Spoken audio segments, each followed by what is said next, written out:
But Dr. Phil is going to host the meeting today, and I and William is going to, I call William his English name, is going to introduce himself. So I started investing in the individual stock market in the month of March 2020, and during the pandemic.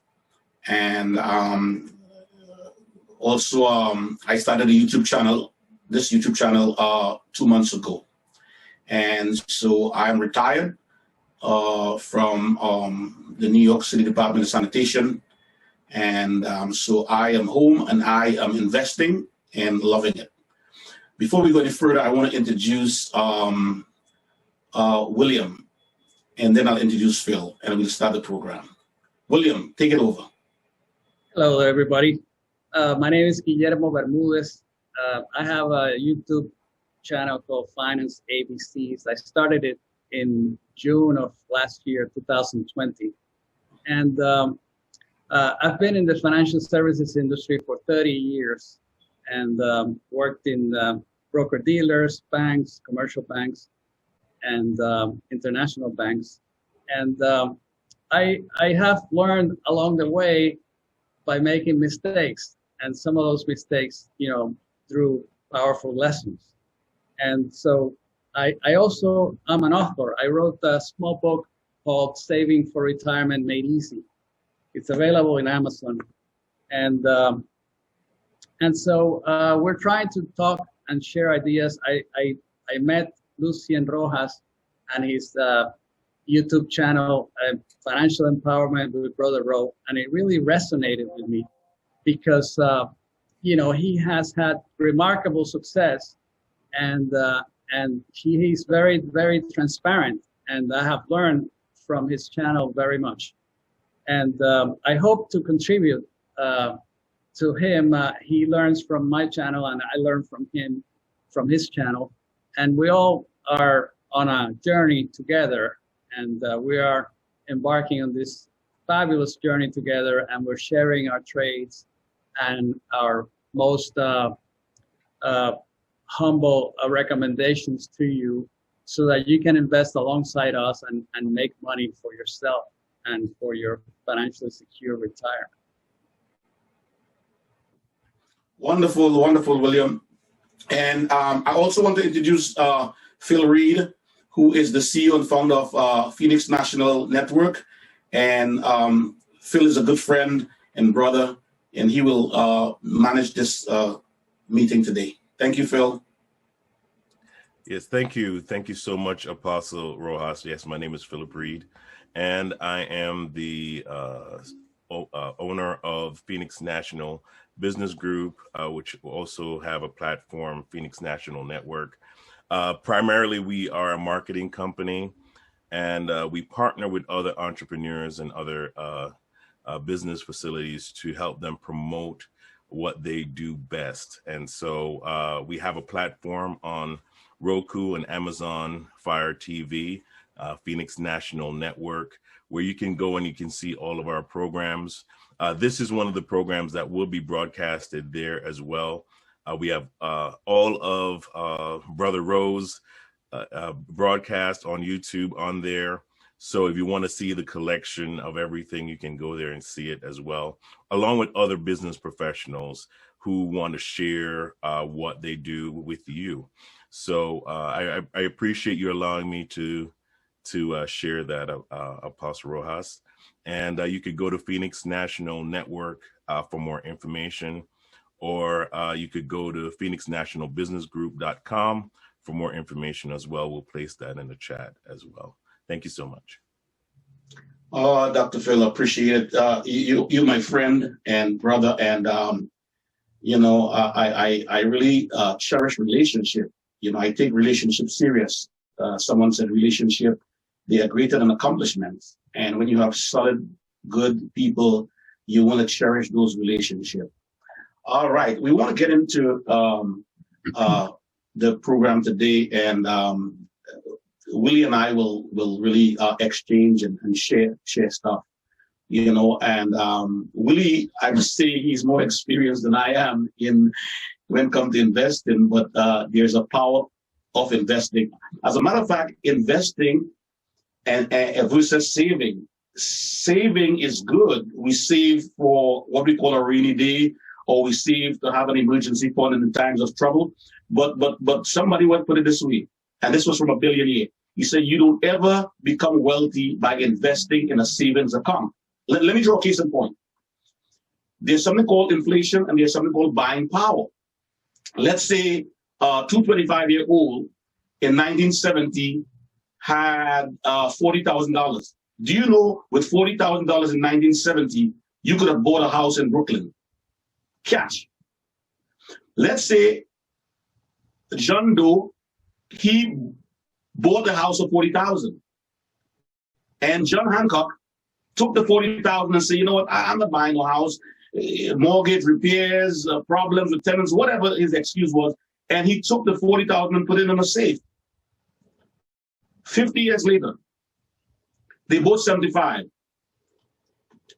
John Doe house is worth $800,000 because he invested in asset and not in a liability. His price went up with, as a matter of fact, it beat inflation. It beat the value of the dollar. So now John Hancock has his 40,000. Surprisingly, that's not even enough to pay down on a house now. So you see, when you save, your money is like what you call time decay. You're losing buying power. But if you invest it, see, the talents, the three talents, the one that invested again 500 more, 1,000, 100% more. The one with the two gained 100% more. The guy who saved his own. He wasn't a dishonest guy. He wasn't a bad guy. He just saved it. And what happened? He lost it because he didn't want to take a risk. And so too with investing, people don't want to invest. They're scared.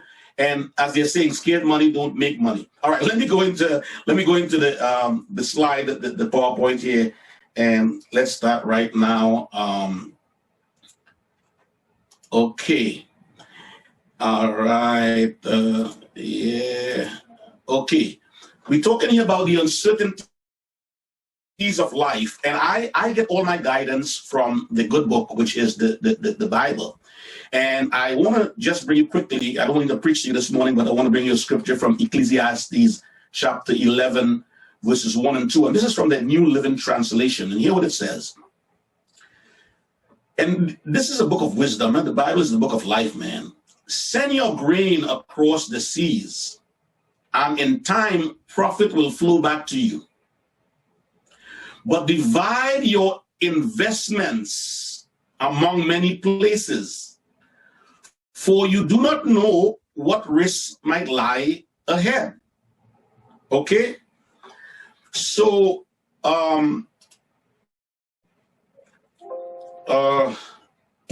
so let's get back to, yeah.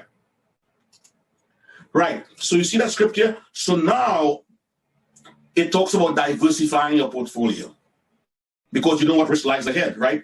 Cash your on the seas, your grain on the seas, that's trading. See, we talk about the Wall Street Journal and Yahoo Finance and all these different things. The Bible, man, that's the book. So when we hear people talk about diversify your portfolio, that was written thousands of years ago. Invest in different places. So that is powerful, all right? And that's one of the things I need to do with my portfolio, Willie. I need to be more diversified. Can you comment on that a little bit, William? Certainly. When you invest in the stock market, you should diversify by not buying stocks in only one company.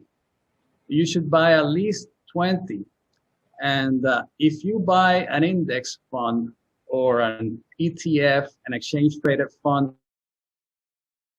of the index, of the S&P 500 index, that aggregates 500 of the biggest and most successful companies in the United States, you are plenty diversified. That index would be able to protect you against problems that one particular company might encounter. Individual companies, they start off, they grow very fast. Sometimes they mature and they can be successful for many years. and eventually they can also decline or even go out of business. But the index renews itself.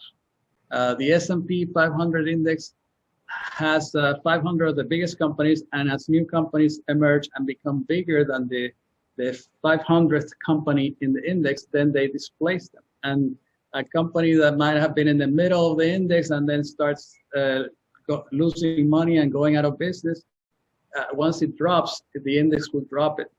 It's very telling that, for example, another index, the Dow Jones, started in the 1800s, and it originally had like 15 companies. Now it has 30, but none of the 15 original companies are there now.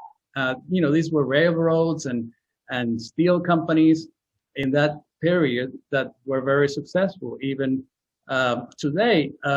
So the index renews itself. And so it helps diversify for the small investor and the beginner investor, even for the most experienced investor. If you buy the index, you are plenty diversified. Beautiful, beautiful, beautiful, Willie. All right. Let's go to the power of what? The power of investing. Now, again, how can you have financial freedom? How can you be wealthy? And remind you, wealth is not a bad thing. I often tell you cannot give what you don't have. And it says a good man leave an inheritance for his children. Nothing wrong in leaving something for your children. Nothing wrong in having wealth where you could bless people. Like I said, I did a video on understanding money. Money is not evil. It's the love of money is the root of all evil. Money can dig a well in a poor third world country somewhere around the world. Money can help orphans. I mean, we really do. And so even in the Bible, I think it's the second most mentioned subject. It's money. So people get turned off by money. It's amazing.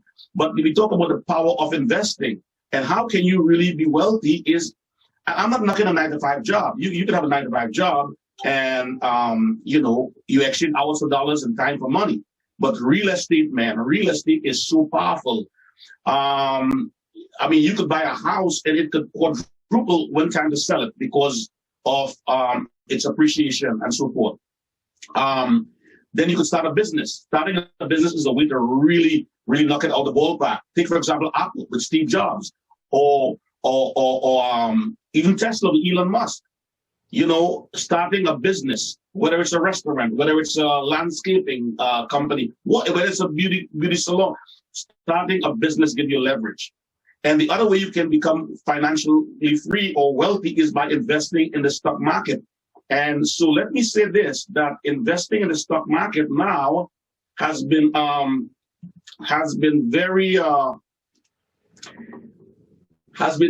available to the common man. And you can invest now in M1 Finance, Robinhood, Webull on your phone during lunchtime. You could invest, you could buy and sell stocks. It wasn't so years ago. And let me say this, like people who came from the islands and from third world countries or South America or Africa or whatever, we came here to fulfill the American dream. And we were hardworking people. We would buy a house, we will send our children to college, we'll take out loans, and that's it. But coming to the stock market, it was like something foreign to us. Look, I'm a late bloomer. I really started investing in individual stocks a year ago, although I had a mutual fund and an IRA or whatever. But investing is like, wow, no. So I want to bring awareness. I want to add value to people and let them know, man, you can do this. You can do this. So, you could also be wealthy if you're a basketball player, but that's 0.1%. Or you could be a Beyonce. That's be an artist or whatever, a movie star. That's very minute. But these are fundamental ways where you can invest: the real estate, start a business, or the stock market. All right. Now tell us about the stock market. Some people say, "Oh, it's gambling." Oh, I don't understand it. Or people lose money. And there's so many myths and misunderstanding about that. There are, and let me just say before going into the stock market that owning your own home is probably the biggest investment that most people do. If you're renting, try to purchase your own home. And it's not only a good investment, but it's a place to raise your family, and that's priceless. And by paying your mortgage, you accumulate wealth with the appreciation in value and with the reduction in the mortgage that you do. And what about tax write-off? Will you get tax write-off also? Yes, I'm just saying, if you buy real estate just for your own home rather than for rental properties, investing in rental real estate takes a lot of money to begin with, and investing in a small business, it takes a lot of risk and a lot of money. But to invest in the stock market, you can begin with $100.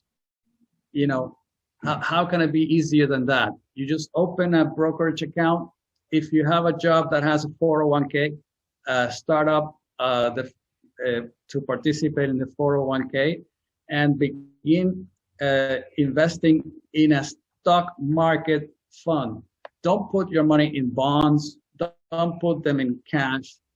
The perception that a lot of people have about the stock market is that it's a risky proposition. They think, well, prices go up and down, and in order to be able to invest successfully, you have to know when to buy, hopefully at the low point, and when to sell, hopefully at the high point. But this is not the reality. The reality is that the stock market, the prices go up and down, sure, but over time, this is the time here, the prices really go up over time. They don't stay the same. So it really doesn't matter. You don't need to know when it's a good time to buy. You could buy at the highest price in this year, and over time, the prices will be higher. And this is, of course, a theory here, but the reality is right here. This is what the actual S&P 500 index has done over the last 50 years. If you had invested $10,000 back then, you would have today over $1.2 million in your retirement account. And so even if you bought at the worst possible time in the peak of the dot-com bubble here, you would still be way ahead. So it goes up over time, although there is volatility. And that's a perception, a misconception that I tried to clarify on this book. This book, the main message is that stock prices go up over time because they reflect the increased value of the economy. If the economy grows over time, the stock prices rise over time. And a lot of people don't know this. And a lot of people think that the stock market is a casino and it's risky and you don't know what to do, what to expect. But it's true that in the short term, nobody knows what's going to happen. In the short term, it's impossible to tell. But in the long term, it's easy to know that prices are going to be higher 20, 30, or 50 years into the future. So true. Willie, they said for the past 100 years, the stock market goes up on an average of 10% annually. So whether it's a bubble, whether it's a pullback, whether it's a dip, whether it's a correction, whether it's a bear market, whether it's a bull market, whether it's a recession, on an average of every year for the last 100 years, and the trend is your friend. You can't go wrong with history. So look what happened 2 weeks ago, Brother Willie. People were going crazy. Oh my God, the market is going down, it's red, I'm losing money. Oh my God, what to do? You don't have to panic. You press, you pounce, and you pray. P-R-E-Y. You pray. You buy. That's the time you buy. Yeah. So when people don't know, my people are destroyed for lack of knowledge. When people don't know, unless millionaires are being made every day in the stock market, yet people can lose money too. But why not get in the game? Why? Listen, the man who didn't invest the talent, he was not rewarded, Maybe he was good. As a matter of fact, he probably was sincere, hardworking. He dug a hole. It takes energy to dig. But because of fear of risk, he did nothing, and he ended up with nothing. So I'm not knocking savings, but I'm saying investment is the way to go. You can't beat it with a thing. And the Bible said it. This is a parable from Jesus himself. One of the most empowering parables in the Bible. How a man doubled his earnings by making 100% profit. And he was rewarded immensely. He got promotion and everything. I'll go into that in another day. But let's move on. And let me say this, Willie, can you tell them what's the name of your YouTube channel so people can subscribe?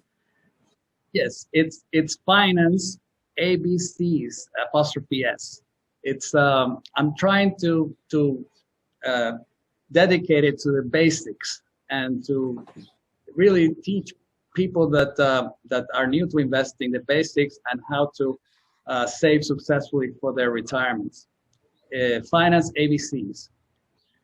So. All right, thank you, Uli. Let's move on quickly because of time. Because in the end, we'll have some questions, Q&A, right? So you can ask your question and so forth. All right, let's go to this. All right, what is the stock market? What is the stock market? What is, Brother Ro, what's the stock market? What's the stock market? It says the stock market is where investors connect to buy and sell. You buy and sell, basically. You buy and sell investments, most commonly stocks, which are shares of ownership in a public company. All right?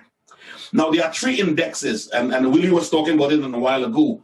In the United States, the S&P 500, there's 500 of the largest companies, and the Dow Jones 30 company, the NASDAQ 100 tech company, and so forth and so on. The three most broadly followed indexes by both media and investors.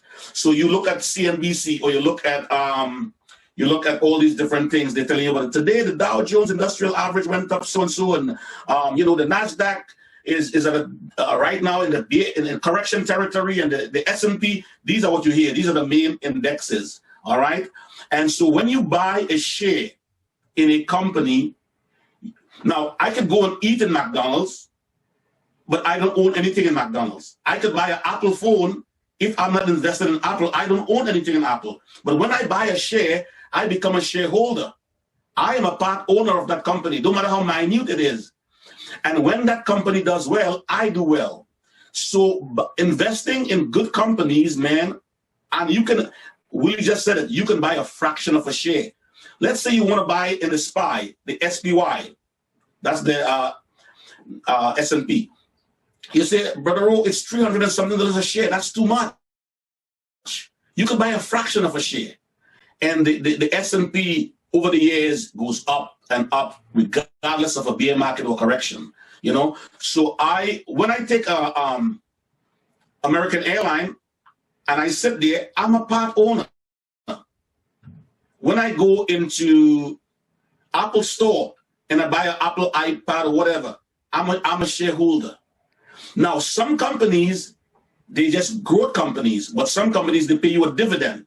Every 3 months, I'm getting money. And it might sound like pennies, but that adds up because what happened to compound interest? You reinvest your dividend, and we're going to get to that. There's so much to cover today, Willie, but tell us something. As a young investor, I did most of my investing in individual stocks.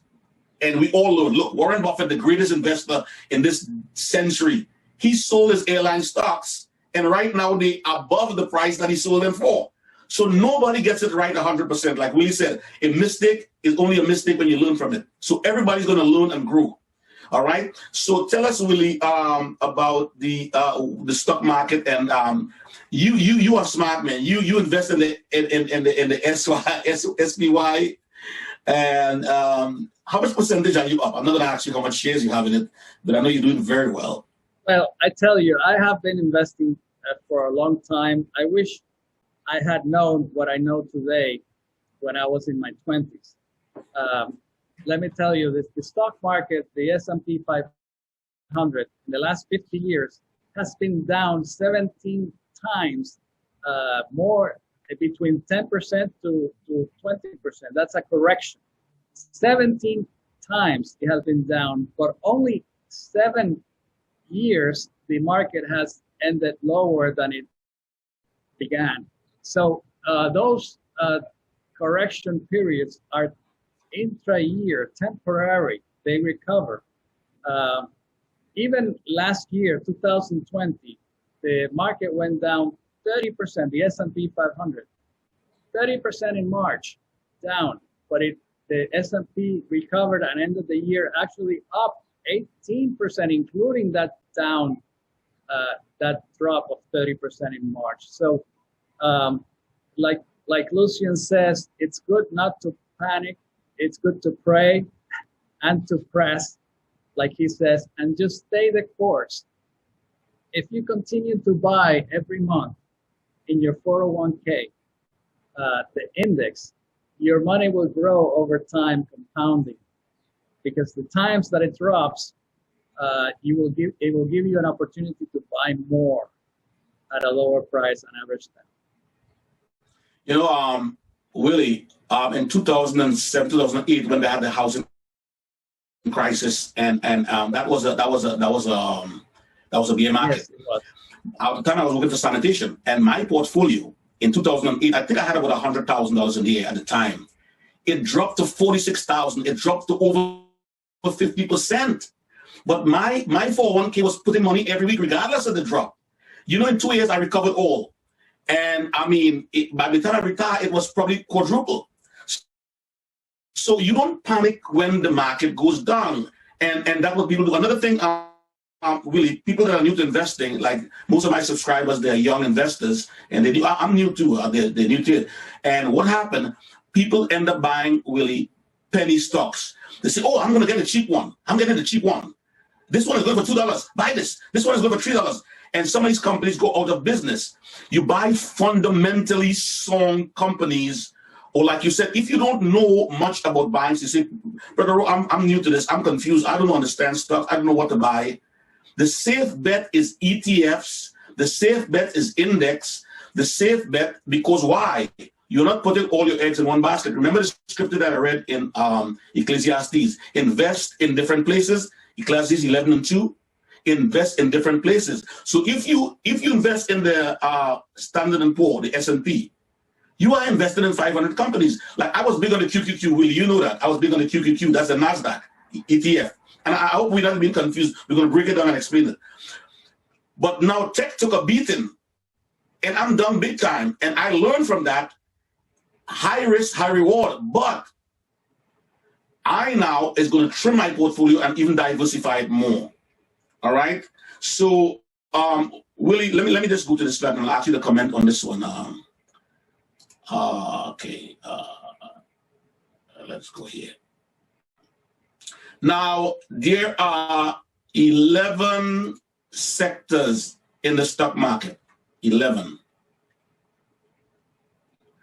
All right, the 11 sectors in the stock market. And I hope we're not confusing you this morning. It's not 11 sections. 11 sections in the stock market. All right, and in no particular order: energy, material, industrial. All right, energy is like refineries. ExxonMobil is in the energy sector. Material is like mining. That's like copper. And different things where you mine gold, whatever. Forestry, they need a lot of forestry, lumber for building houses and for making paper. And then you have industrial, like it's aerospace defense, like Lockheed Martin. They make tanks, they make planes for the military. And you know the budget of the military is like Caterpillar. I invested in Caterpillar, and my God, it's doing really good. Then we have consumer discretionary. Consumer discretionary. That's like retail apparel companies. Let me say this quickly, and I'll let Willie comment. They have consumer staple and consumer discretionary. Consumer discretionary is like luxury goods. When the economy does well, consumer discretionary does well. So this consumer discretionary took a beating for the COVID-19 in March. In April, it was doing, because why? Nobody's going to a luxury resort in Dubai. Nobody is buying Rolexes, and nobody's buying BMWs and Mercedes-Benz for the most part. Because those are, when the economy is doing good, people invest in those things. But when there was a pullback, a dip, unemployment, businesses shut down and so forth. But you know what? What was a defensive stock? Consumer staple. Consumer staple is like food and beverages. So what happened during the pandemic? I remember going to Costco. Brother William, I remember going to Costco. The line was wrapped around, I'm not exaggerating. And there was only one bill of toilet paper for family. And 3 hours you got a line. I said, I can't do this. I turned around and went to Key Foods or whatever. But Costco, Walmart, Target, because the groceries were open when everything else was closed in the pandemic, they was doing good. So consumer staple, whether it's a bull market, bear market, pullback, recession, people have to eat. As a matter of fact, they was inside, most people gained weight, they were eating. So consumer staple did well, but consumer discretionary was hurting. Then we have health care, biotechnology, hospital. People will always get sick. You need, listen, see what happened with COVID-19 and medical devices and so forth. Moderna, Pfizer, Johnson & Johnson. All right, then we have banks. Banks are coming back. JP Morgan, Bank of America, Wells Fargo, lending institution. That's financial. Then we have information, IT, information technology, electronics, software, Microsoft. All right. These are, then we have telecommunication. What is it? Internet provider services. We have what is telecommunication, Willie? T-Mobile, Verizon. T-Mobile, right, yeah. Right? And I invest in T-Mobile, I invest in, we'll talk about that in terms of dividend paying. Then we have utility. Utility also withstand any bull market, bear market, recession, because you need light and gas. You need gas. So we have companies like Duke Energy and so forth and so on, and gas companies, Con Edison and so forth. And then we have real estate. That's called REIT, R-E-I-T, Real Estate Investment Trust. See, I cannot buy Green Acres Mall, but I can buy a part of Green Acres Mall by investing in O Realty. O is a company, and you could buy a piece of that.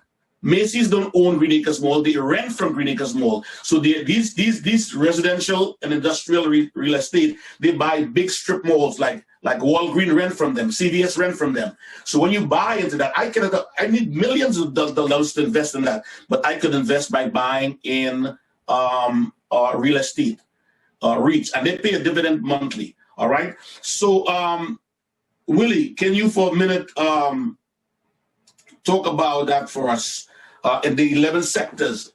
And every sector, by the way, every sector has an ETF. ETF is an exchange traded funds. There's more than one stock in an ETF. So you're not buying one individual stock.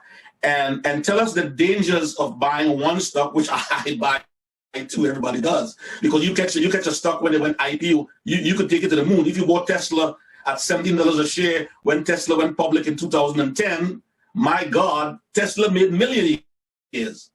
But tell us the danger, like Blockbuster, Toys R Us, that went out of business. You are safer with an ETF than an individual stock. That doesn't mean you shouldn't invest in an individual stock. Like Apple is a good stock, Facebook is a good stock. So talk to us about that, Willie. And you told us about some companies that went out of business.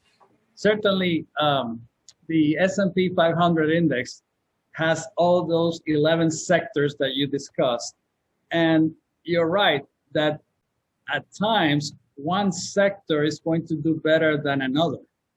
And it sometimes is logical to anticipate that, but at other times it's difficult, and that's what they call timing the market. You can time the market by buying individual stocks that you think are going to do well, or individual sectors.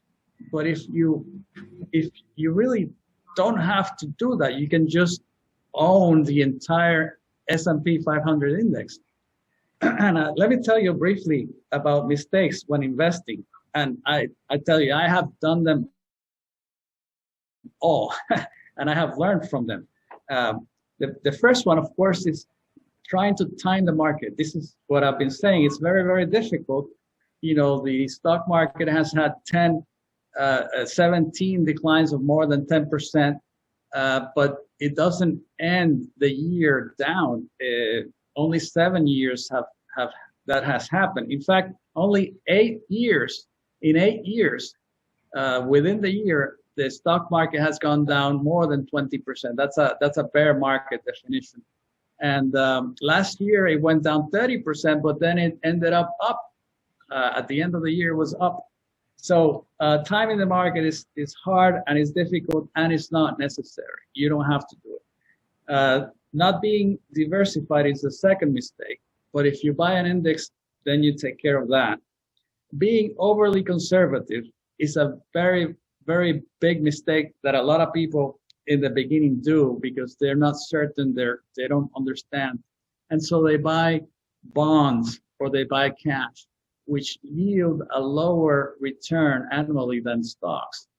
So if you're beginning and you're in your 20s and you have 50 years to go, put it all in the S&P 500 index, and you will do much better than having what they call a balanced portfolio. And the last mistake is not starting early. That's if you don't start early, you don't have the time for their money to compound. And you don't really need to start with a lot of money. Only a little bit, $100 a month is enough. You don't need to do complex math. You don't even have to be very smart. If you just put $100 a month in the index, and you have the stomach, the guts, to see this volatility, this market volatility. I mean, it's unsettling to see your investments go down 20% in value in 1 month or more. But if you can just stay the course and continue to invest, you're going to do very, very well. Believe me, it will happen for you. Wow, that's really amazing. That's really amazing. Wow. So, Willie, we are going through right now a decline, and my portfolio took a beating, and I think it was yesterday, Friday. I was getting a little nuts in my stomach because I said, look, I'm going to turn off the TV because it opened up high, it went down low, and then by the evening, I mean, it was over 500 points. So somebody once said, it's not time in the market, it's time spent in the market, because you want to sell when it's low, you want to buy when it's high. It's going to get you. It's going to get you. They say the best investors in the world cannot time the market. You set it and forget it. That's right. That's why I like to go long term. Look, and you might say, I don't know about the stock market. I don't want to invest in what I don't know about. If you invest it and leave it, it's going to grow. History says it. I was talking to a friend of mine. He invited me to have a steak, my wife and I, during the summer. And his son had gotten like $14,000 from not the stimulus, but the unemployment, whatever. And he said, son, take 1,000 for yourself, take the 13,000 and throw it in the stock market. And he says, guess what? Buy Tesla. It wasn't ETFs, but he said, buy Tesla, buy Apple, buy Facebook, buy Microsoft, buy this thing. And he said, leave it. He says, within the year, it had doubled.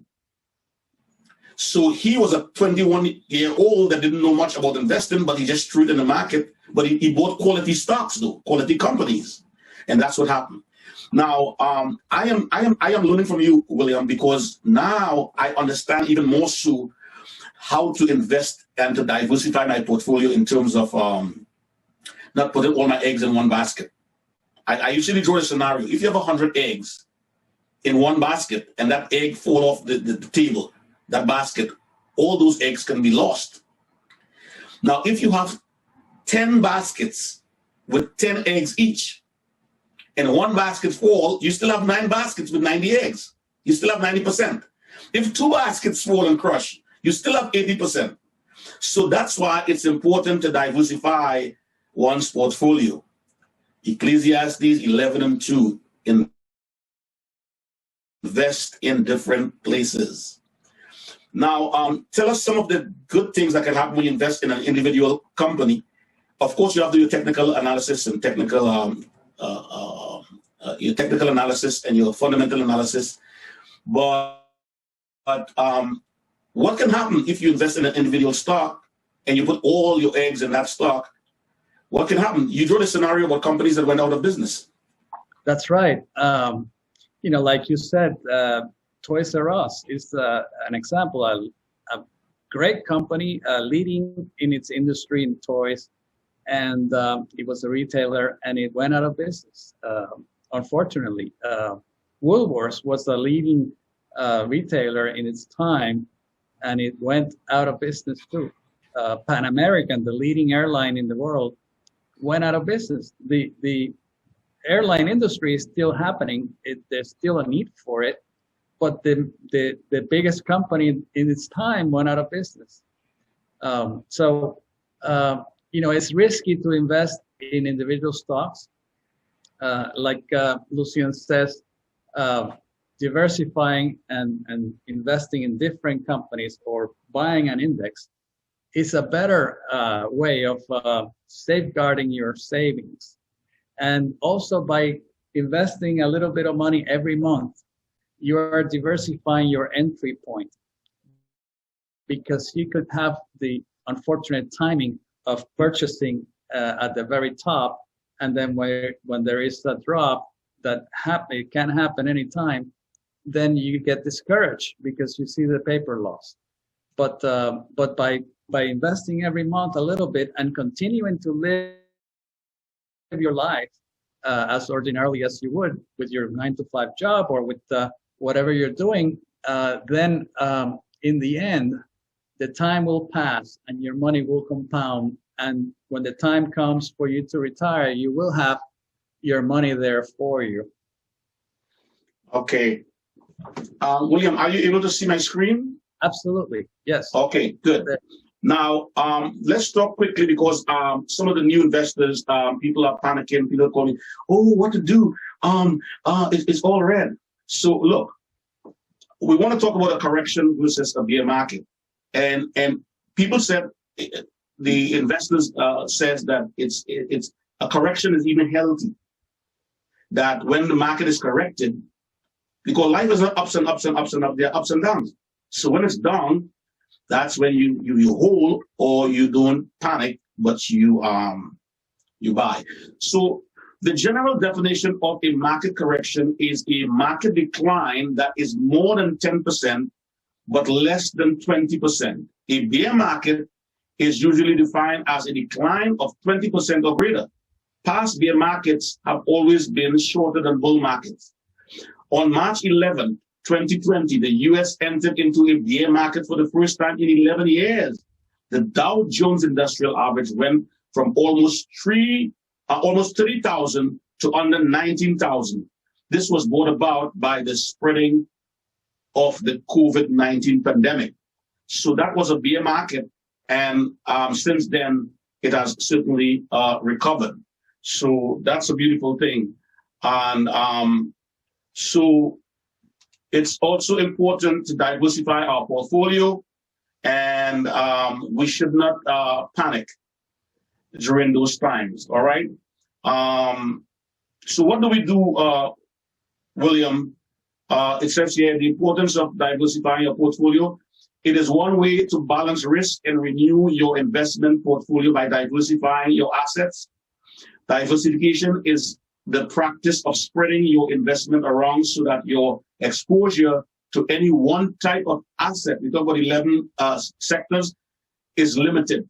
This practice is designed to help reduce the volatility of your portfolio over time.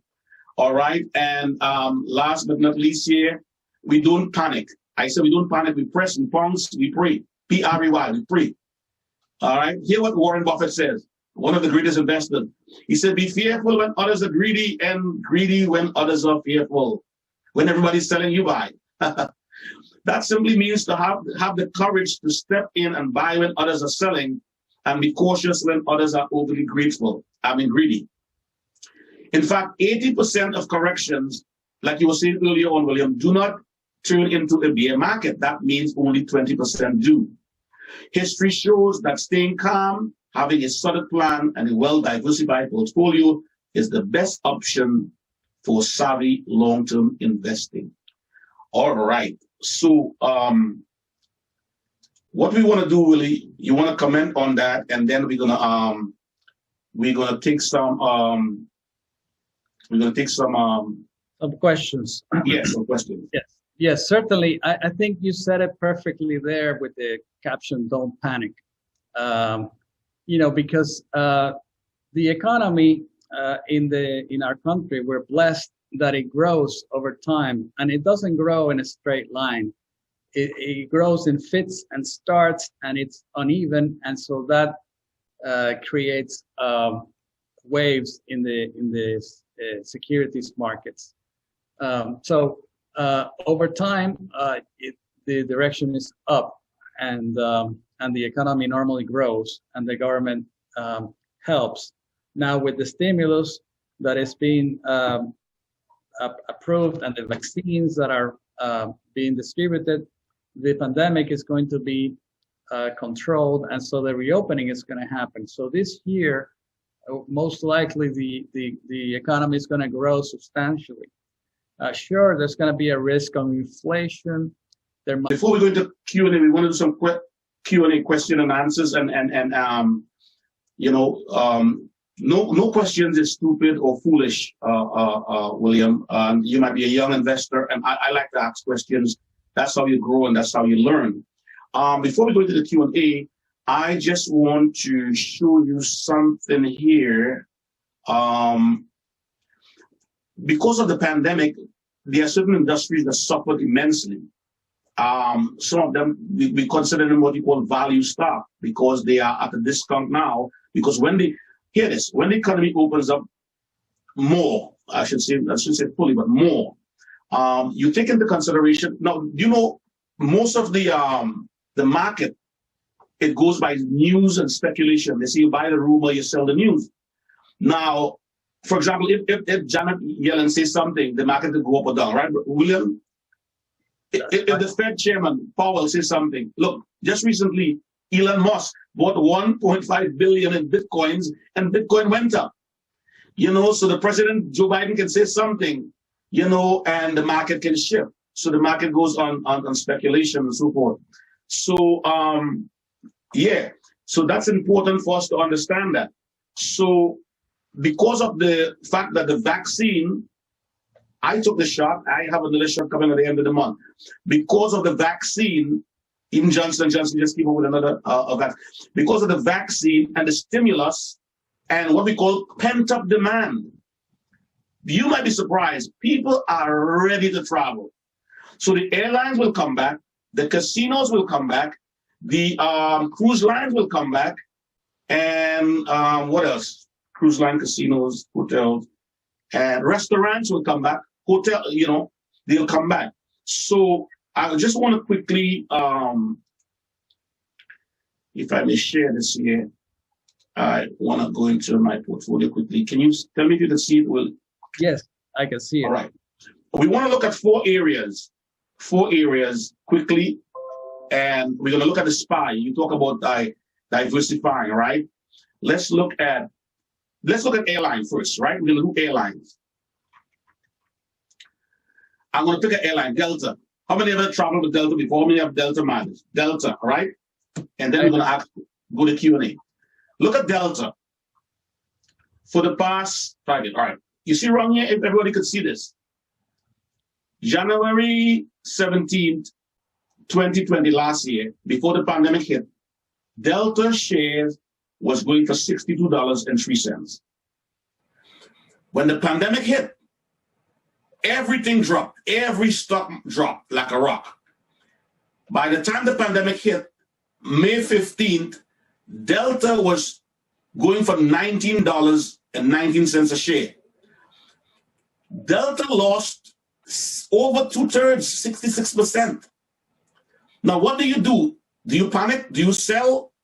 If you hold, watch this, you hold right now, Delta is almost back, and the market is not fully open yet, $47.94. It's close to the high of $62. So that's the beauty of holding and not panicking and selling. So Delta is a value stock. Airlines are coming back. You know, United Airlines just ordered, I think, 26 737 from Boeing. All right, so that's airline. Let's look at cruise. Our Royal Caribbean. Let's look at Royal Caribbean quickly. Royal Caribbean. Royal Caribbean. I cruised in January for my birthday, Willie, last year, just before the pandemic. Royal Caribbean in January last year was going for $133.19 a share. Pandemic came, boom. It went down to $28. Can you imagine you buy 1,000 shares at $28? What is it going for now? $78. It would have tripled. So you buy on the dip, you buy on the low, and you hold on the dip. If you don't buy, it will recover. History says it. So now Royal Caribbean is $93 a share. It's almost back to its high. And by summer, it may be when they start cruising. Of course, they want you to have a vaccine before you cruise. Let me do two more, Willie, and I'm going to start the Q&A. What did I talk about? What did I talk about? Airline and cruise. Let's go to hotels. Marriott, one of the largest chains in the United States. M-A-R, Marriott. What Marriott was trading for during the just before the pandemic? $150 a share. Pandemic came, all the hotels closed. Nobody was staying in hotels. Everybody was scared. Everybody staying home. There was a lockdown. It dropped to less than half. Look what happened now. $146 a share, close to 150, right? And could you imagine the summertime what's going to happen? Yeah. Last one but not least, let's look at casinos. Casinos were shut down during the pandemic. Let's look at Las Vegas Sands quickly. How much was that trading for just before the pandemic? $74 a share. Boom, COVID came, and the thing dropped like a rock to $37 a share, less than 50%. If you had held it or you bought down here, dollar cost average, like you said, Willie, right now it's up to 62, it's almost to the high. But these are individual stocks. Let me go to Willie's favorite indexes. The SPY, and then we'll take question and answers. SPY. Now, that's the S&P, William, and the S&P was trading before the COVID at $322 a share. You say, but William, Brother Rowe, that's too much. I cannot afford it. You can buy a fraction. You can buy $100 every month. It's safe. Forget these penny stocks that you don't know about. Now, watch this. It went down, did it? During the COVID, everything went down, right? It went down to $228 a share. $228, right? It dropped. But if you had bought here or you had hold it, look what happened. It surpassed the high of $337, and now it's trading for almost $400 a share. That's the beauty of investing in 500 companies. So if Apple goes down, they have 499 companies to carry it. So I would say to the new investor, invest in ETFs or invest in indexes. It's diversified and it will cover you. What say you, Williams? Yes, you're 100% right. And exactly my favorite way to diversify is buying the ETF, the S&P 500. And it's very hard to know when the low is. But if you buy every month, you're likely to buy when it's up and when it's down. And, your average cost is going to be good for a buy and hold investor. You don't need to know when the low point is. You just buy every month, and eventually you will buy some at the low, some at the high, some in the middle, and over time it will continue to go up, and you will do you will do very, very well. Right. Very, very, very good. Now we want to take some questions.